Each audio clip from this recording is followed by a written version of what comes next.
Hello dear student, आज हमारा छठा दिन है। ठीक है, स्टैंडर्ड 10 सीबीएसई साइंस सब्जेक्ट के वीडियो में अपलोड कर रहा हूँ। ठीक है, अभी तक 5th वीडियो अपने अपलोड हो चुके हैं और कल जो हमने देखा वो था display combination and decomposition reaction, sorry type of chemical reaction, ये हमारा टॉपिक शुरू है फर्स्ट चैप्टर का। ठीक है, उसमें जो हमने पहली रिएक्शन देखी थी वो थी कॉम्बिनेशन रिएक्शन। कल हमने जो टॉपिक देखा है उसमें हमने देखा डीकम्पोजिशन रिएक्शन, और आज जो थर्ड टाइप हम देखने वाले हैं वो है डिस्प्लेसमेंट रिएक्शन। ठीक है, रिएक्शन के टाइप शुरू है और इजी है। अगर मैं एक भी एग्जांपल दूं, सिर्फ एक एग्जांपल में आपको समझ में आ जाएगा कि रिएक्शन के टाइप, जैसे डिस्प्लेसमेंट रिएक्शन। देखिए, जब भी कोई केमिकल रिएक्शन होती है तो उसमें रिएक्टेंट होते हैं और प्रोडक्ट होता है। जब भी कोई केमिकल रिएक्शन होती है तो लेफ्ट साइड में कौन रहता है? रिएक्टेंट, जो केमिकल रिएक्शन में पार्टिसिपेट करते हैं, और वो लेफ्ट हैंड साइड में होते हैं। और राइट हैंड साइड में क्या होता है? प्रोडक्ट।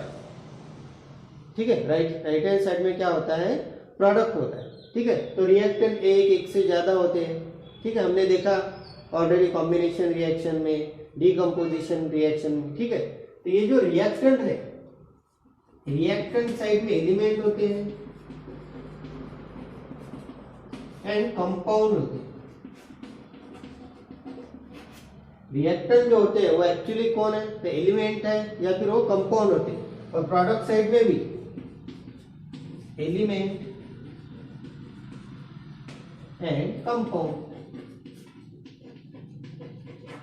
यानी केमिकल रिएक्शन में जो पार्टिसिपेट कर रहे हैं रिएक्टेंट, वो एक्चुअली एलिमेंट रहते हैं या फिर कंपाउंड रहते हैं, और उससे जो प्रोडक्ट तैयार होता है वो भी एलिमेंट रहता है या फिर कंपाउंड रहता है।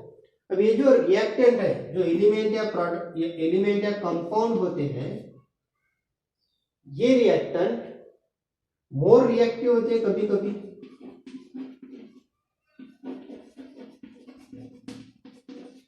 और कभी कभी ये लेस रिएक्टिव भी होती है।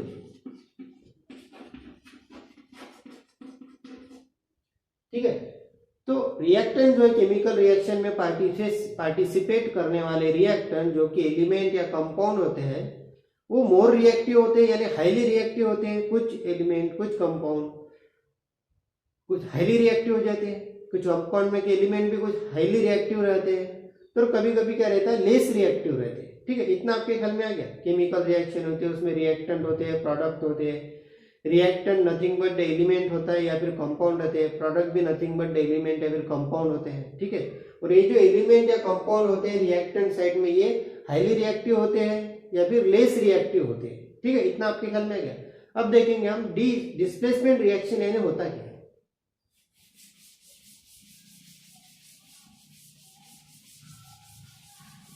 अब देखिए, एक लाइन में आपके सामने लिखने वाला हूं, यानी डिस्प्लेसमेंट रिएक्शन का कॉन्सेप्ट। देखिए, अ chemical reaction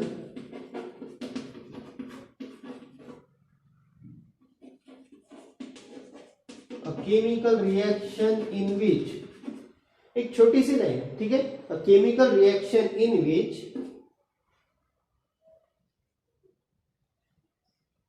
more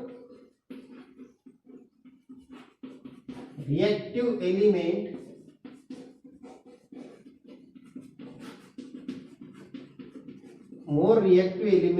displace a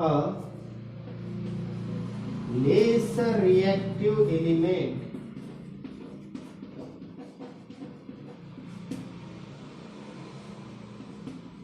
is called displacement reaction।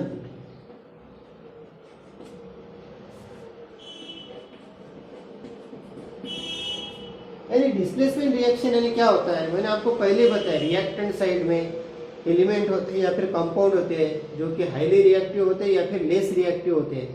तो डिस्प्लेसमेंट रिएक्शन किसको बोलते हैं?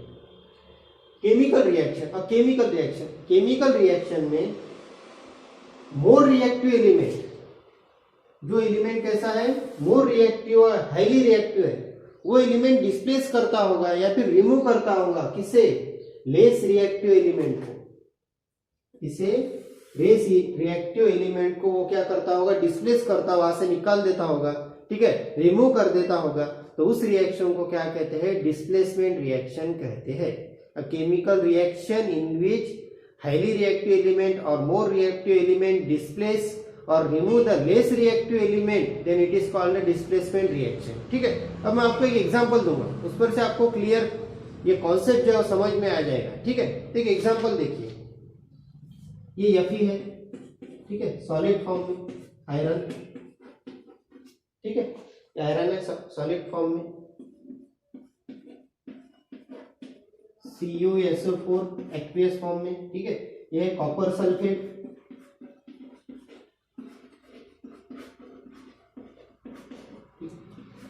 अब प्रोडक्ट साइड में देखिए क्या है, ठीक है,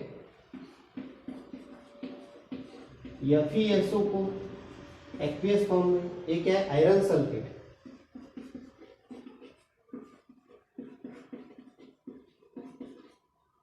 और इधर क्या तैयार हुआ, सॉलिड फॉर्म में कॉपर।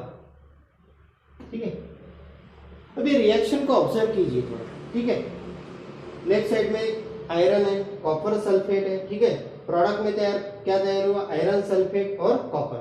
रिएक्टेंट साइड में देखिए, डिस्प्लेसमेंट रिएक्शन यानी क्या होता है, डिस्प्लेसमेंट रिएक्शन यानी हाईली रिएक्टिव एलिमेंट क्या करेगा, लेस रिएक्टिव एलिमेंट को डिस्प्लेस कर देगा या फिर रिमूव कर देगा, तो उसे कहते हैं डिस्प्लेसमेंट रिएक्शन। ये रिएक्शन में देखिए आयरन, इसने क्या, ये जो कंपाउंड है, ठीक है, इसमें जो आयरन है ये हाईली रिएक्टिव एलिमेंट है, मोर रिएक्टिव एलिमेंट है, और यहाँ का जो कॉपर है ये क्या है, लेस रिएक्टिव एलिमेंट।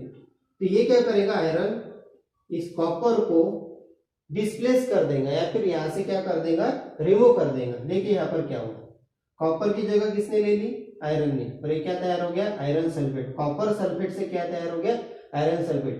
तो ये आयरन ने क्या किया, ये जो कॉपर था, लेस रिएक्टिव एलिमेंट था, इसको डिस्प्लेस कर दे यानी निकाल दिया, यहाँ पर चला गया। ठीक है, यानी क्या हुआ, हाईली रिएक्टिव एलिमेंट आयरन, इसने क्या किया, लेस रिएक्टिव एलिमेंट कॉपर को क्या कर दिया, डिस्प्लेस कर दिया, यहां से निकाल दिया, रिमूव कर दिया, और क्या तैयार हो गया, आयरन सल्फेट। यानी कॉपर की जगह यहाँ पर क्या आ गया, आयरन आ गया। ठीक है, यानी इस आयरन ने क्या किया, कॉपर को डिस्प्लेस कर दिया, ऐसे डिस्प्लेस किया, यहाँ से निकाल दिया और खुद अपनी जगह ले ली। इसे ही कहते हैं डिस्प्लेसमेंट रिएक्शन। ठीक है, आपको ख्याल में आ गया होगा आप डिस्प्लेसमेंट रिएक्शन किसे कहते हैं। और एक एग्जांपल लेता हूं,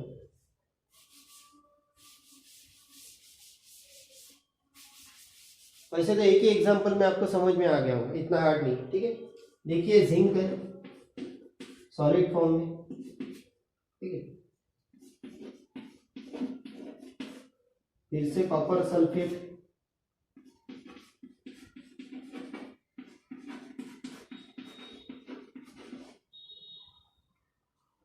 क्या तैयार हुआ, ZnSO4 और कॉपर सल्फेट।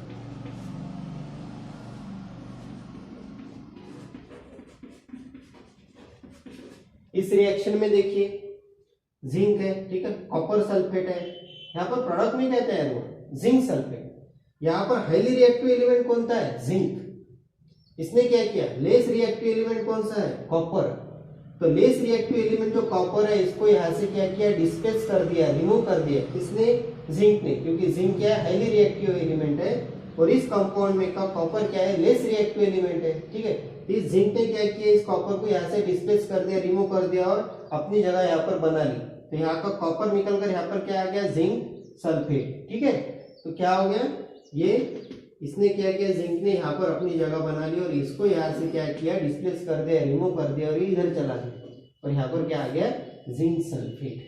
ठीक है, तो डिस्प्लेसमेंट रिएक्शन यानी ख्याल में आ गया अपने, highly reactive element less reactive element को डिस्प्लेस कर देता है, वहां से निकाल देता है, और उसे ही कहते हैं डिस्प्लेसमेंट रिएक्शन। ठीक है, डिस्प्लेसमेंट रिएक्शन का एक और भी नाम है, displacement reaction is also called substitution reaction. ठीक है, क्योंकि यहाँ पर सब्स्टिट्यूट हुआ, जिंक यहाँ पर, जिंक ने क्या किया, कॉपर को यहाँ से हटा दिया और खुद की जगह यहाँ पर बना लिया, यानी सब्स्टिट्यूट किया खुद को, यहाँ पर कॉपर की जगह अपनी जगह बना ली, कॉपर को निकाल लिया और अपनी जगह वहां पे बना लिया, खुद को सब्स्टिट्यूट किया। इसलिए उसे सब्स्टिट्यूशन रिएक्शन भी कहते हैं। Displacement reaction is also called substitution reaction. ठीक है, 1 मार्क के लिए ख्याल में रखिएगा। ठीक है, तो आपको समझ में आ गया होगा डिस्प्लेसमेंट रिएक्शन के इजी है, बहुत सारे एग्जांपल हम ले सकते हैं, लेकिन 2 एग्जांपल में आपको समझ में आ गया होगा। ठीक है, तो अगला टॉपिक हम कल देखेंगे। Thank you.